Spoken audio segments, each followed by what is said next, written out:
नमस्कार, मी Madhura. Lady special मध्ये आपलं स्वागत. एकट्या दुकट्या मुलींना ट्रेननं प्रवास करणं धोकादायक ठरू शकतं. 12वीत शिकणाऱ्या बदलापूरच्या एका मुलीला ह्याचाच भयानक अनुभव ठाणे स्थानकात आला. काय घडलं पहा हा रिपोर्ट.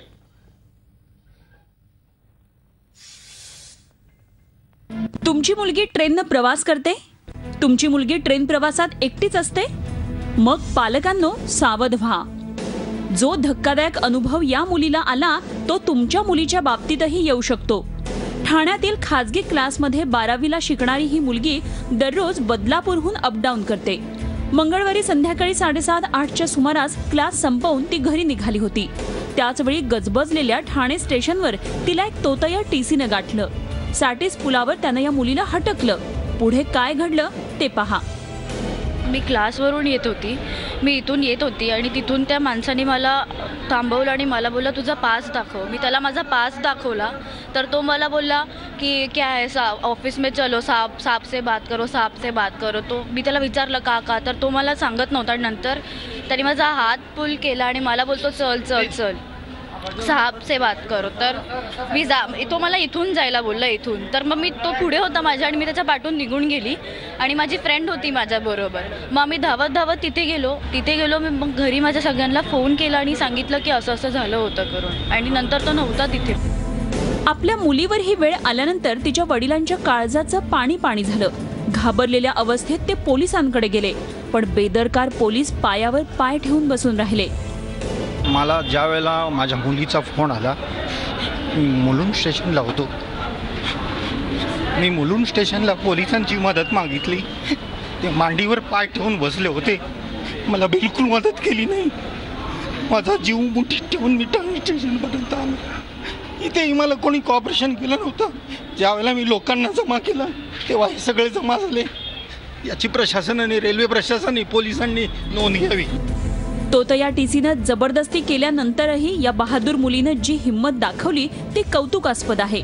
या प्रकरणी ठाणे रेल्वे पोलीस ठाण्यात आता तक्रार दाखल करण्यात आली आहे. पोलिसांचा बंदोबस्त असलेल्या गर्दीच्या ठाणे स्टेशनात अशी घटना घडत असेल तर मुली खरंच सुरक्षित आहेत का हा प्रश्न अनुत्तरितच राहतो.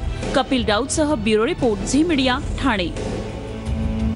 तोतया टीसी रेल्वे पासच्या बहाण्यानं मुलीला फरफटत नेत असल्याची घटना भरगर्दीत ठाणे रेल्वे पुलावर घडली. विशेष म्हणजे ह्याच पुलाच्या बाजूला अत्यंत वर्दळीचा सॅटिस ब्रिज आहे. मात्र ह्या ठिकाणी सुरक्षेच्या दृष्टीनं एकही सीसीटीव्ही बसवण्यात आलेला नाही.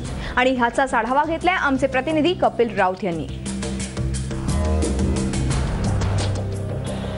सर्वात गजबजलेलं स्टेशन म्हणजे ठाणे स्टेशन. जवळपास 5.5 ते 6 लाख प्रवासी रोज इथून प्रवास करत असतात.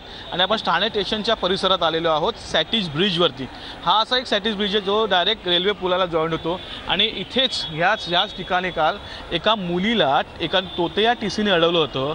तिला पास विचारला होता व तिला तो खेचत घेऊन जात होता. एक मोठी दुर्घटना झाली असती, ती टळलेली आहे त्या मुलीच्या हुशारीमुळे. परंतु सर्वात मोठी दुःखदायक बाब अशी आहे का सॅटिस एवढं मोठं पूल आहे पण इथे कुठेही सीसीटीव्ही दिसत नाही आहेत. ठाणे महानगरपालिका प्रोजेक्ट हे आहे. जवळपास लाखो लोक या ब्रिजवर ये जा करत असतात. स्टेशनच्या बाजूला परिसरामध्ये हा ब्रिज आहे. इथे वरतीच बसस्टॉप आहेत, सर्व ठिकाणचे बसस्टॉप्स आहेत. त्या बसस्टॉपवरती मोठ्या प्रमाणात गर्दी असते. परंतु ह्या ठिकाणी कुठेही सीसीटीव्ही दिसत नाही आहे. रात्री अपरात्री इथे काही अनुचित प्रकार होऊ शकतो. इथे गर्दीचा हा भाग आहे. इथे सीसीटीव्ही असणं गरजेचं आहे.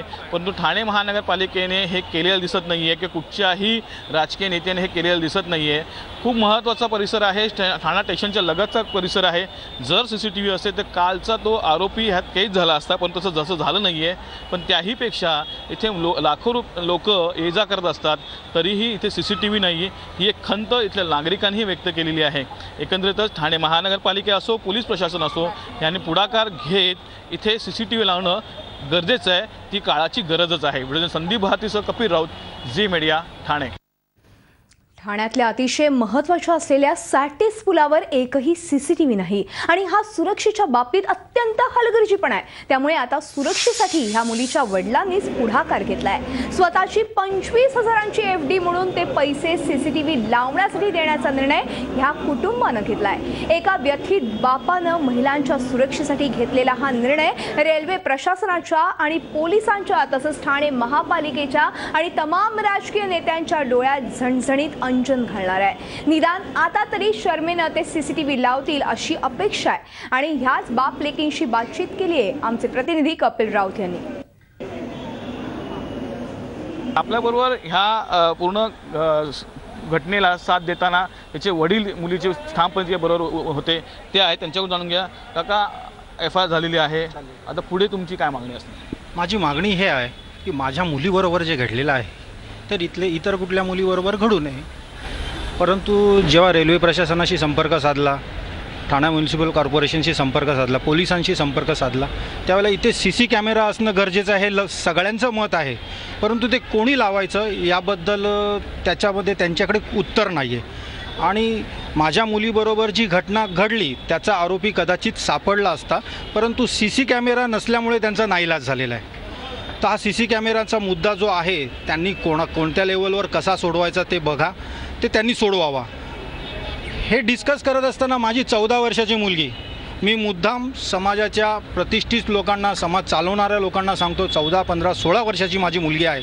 16 वर्षाच्या मुलीला सुचतं आहे की पप्पा माझ्या एज्युकेशनसाठी जे ते 25,000 FD ठेवलेली आहे ती FD यांना द्या आणि तिथे CC कॅमेरा लावा, म्हणजे याच्यानंतरच्या 100 मुलींची त्याच्यातून सुटका होईल। स्वतःच्या शिक्षणाचे पैसे ती या कामासाठी देत आहे।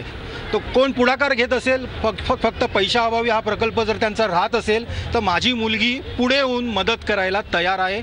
याची रेल्वे प्रशासनाने, ठाणे म्युनिसिपल कॉर्पोरेशनने आणि पोलिसांनी दखल घ्यावी, जेणेकरून याच्यानंतर अशी घटना होणार नाही। नक्कीच खूप मोठा निर्णय आहे। मित्रांनो, काय निर्णय घेतला आहे? हा निर्णय कसा डोक्यात आला? त्या दिवशी जे घडलं तर CCTV नव्हता, तिथे कॅमेरा नव्हता। It work as a catalyst की तो गुन्हेगार सुटला। जर तिथे असता तर तो त्या शूटमध्ये दिसला असता त्याच्यात आणि मग त्याला पकडता आलं असतं, पण ते तिथे नव्हतं। मग ते जर तिथे असेल ह्याच्या पुढे तर माझ्याबरोबर जसं झालं तसं दुसऱ्या मुलींबरोबर जर घडलं तर त्याला आपल्याला पकडता येईल। तुझं FD तोडते असं कळतं? हां, मी असं पप्पाला आयडिया दिली होती की आपण असं करूया, कारण की कोण इनिशिएटिव्ह घेत नाही आहे की कोणी करायचं कोणी नाही। त्यांचे त्याच्यामध्येच वाद चालले आहेत की ते आमच्या अंडर नाही आहे, ते तुमच्या अंडर आहे, तुम्ही करा। मग असं जर होत राहिलं तर मग ते बरोबर नाही आहे ना, कोणाला ना कोणाला ते करावंच लागणार आहे। पुढे संदीप भारतीसह कपिल राऊत, झी मीडिया, ठाणे। तर मुंबईत अशी अनेक ठिकाणं आहेत जिथे मुलींना एकटं दुकटं जाण्याची भीती वाटते। शहरातले अनेक स्कायवॉक, काही मैदानं जिथे नेहमी मुलांचाच दबदबा असतो किंवा गर्दुल्यांची वस्ती असते, पण ही सगळी ठिकाणंही मुलींसाठी सुरक्षित व्हावीत आणि मुलींना ह्या ठिकाणी बिनधास्तपणे जाता यावं ह्यासाठी कोरो संघटना जनजागृती करते आणि ह्याचाच आढावा घेतला आमच्या प्रतिनिधी दीपाली जगताप पाटील यांनी। कोरो संस्थेच्या वतीने सध्या मुंबईत एक आगळं वेगळं कॅम्पेन सुरू करण्यात आलंय। महिला आणि काही मुलींनी मिळून मेक माय स्पेस नावाचा कॅम्पेन सुरू केलाय।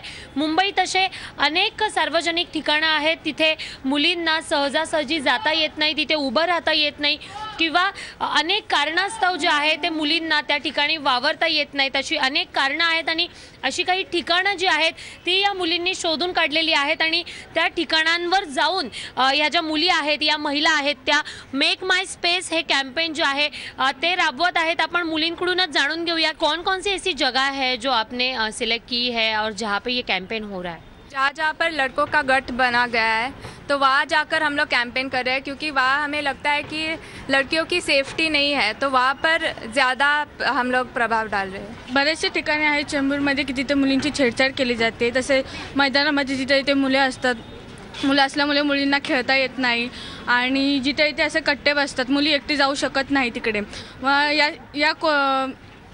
कॅम्पेनमधून आम्हाला असं सांगायचं आहे की अशा ठिकाणं मोडा जिथं मुलं बसतात, मुलींची छेडछाड करतात. हे आमचं कॅम्पेन मागचा उद्देश आहे. अशी अनेक ठिकाणं आहेत मुंबईमध्ये जिथे गर्दुल्ले असतात किंवा टपोरी मुलं जी असतात ती बसलेली असतात, त्यामुळे मुलींना सुरक्षित वाटत नाही आणि हाच कॅम्पेनचा उद्दिष्ट आहे. काय सांगाल तुम्ही?